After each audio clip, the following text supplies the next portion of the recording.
L'économie peut se définir comme la science qui étudie comment nous, humains, générons nos besoins à l'aide de ressources limitées. C'est justement le cas avec le temps et l'argent, qui sont toutes deux des ressources rares. En effet, nous n'avons que 24 heures dans une journée et notre compte en banque est rarement illimité.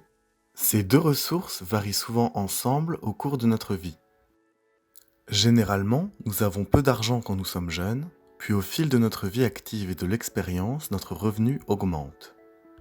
Enfin, lorsque nous atteignons un âge avancé, nous avons le droit d'arrêter de travailler pour prendre notre retraite, où nous voyons alors notre revenu diminuer. Pour éviter de se retrouver sans argent lorsque nous stoppons notre activité professionnelle, différents systèmes de retraite ont été mis en place dans les économies développées.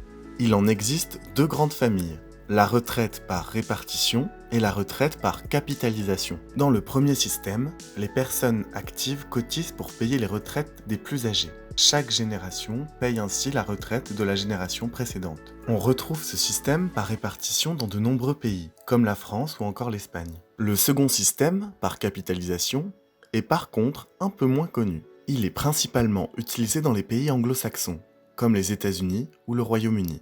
Voyons son fonctionnement d'un peu plus près.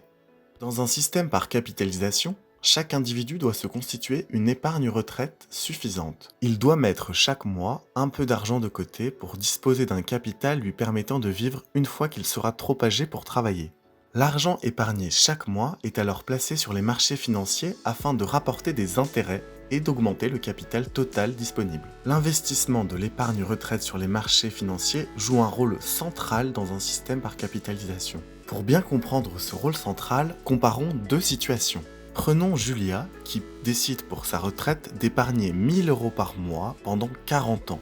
Dans un premier cas, elle choisit de ne pas placer son argent sur les marchés financiers. Elle aura donc accumulé au bout de 40 ans un capital total de 480 000 € dans lequel elle pourra puiser une fois à la retraite. Maintenant, envisageons un second cas de figure dans lequel Julia aurait épargné la même somme mais aurait placé cet argent sur les marchés financiers. Si l'on considère que ces marchés lui rapportent en moyenne 4% par an, un calcul simple permet de voir qu'au bout de 40 ans, Julia aura cette fois un capital total de 1 178 585 €, c'est-à-dire plus de 2 fois le montant disponible si elle n'avait pas placé son argent. Comme le disait Albert Einstein, les intérêts composés sont les plus grandes forces dans tout l'univers. Mais ce système par capitalisation n'est pas sans risque. Le premier risque auquel Julia peut être confrontée est que plus elle aura la chance de vivre longtemps, après sa retraite, plus elle aura de chances d'avoir épuisé la totalité de son épargne retraite avant sa mort. Vivre trop longtemps peut ainsi devenir un inconvénient. Le second risque majeur d'un système par capitalisation est le risque de crise financière. Une crise comme celle de 2008 pourrait sérieusement faire diminuer le capital retraite de Julia au moment où elle en a le plus besoin. Pour aider à mieux gérer les risques, deux acteurs majeurs interviennent dans un système de retraite par capitalisation: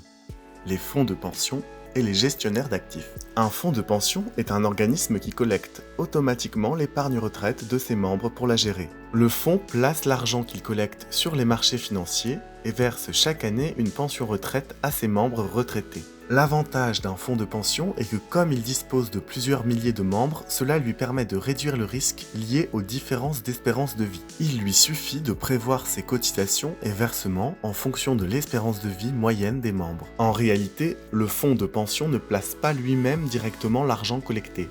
Il le confie à un gestionnaire de fonds spécialisé dans le conseil financier, comme BlackRock. C'est ce gestionnaire de fonds qui, lui, placera cet argent sur les marchés financiers grâce à son expertise dans le domaine.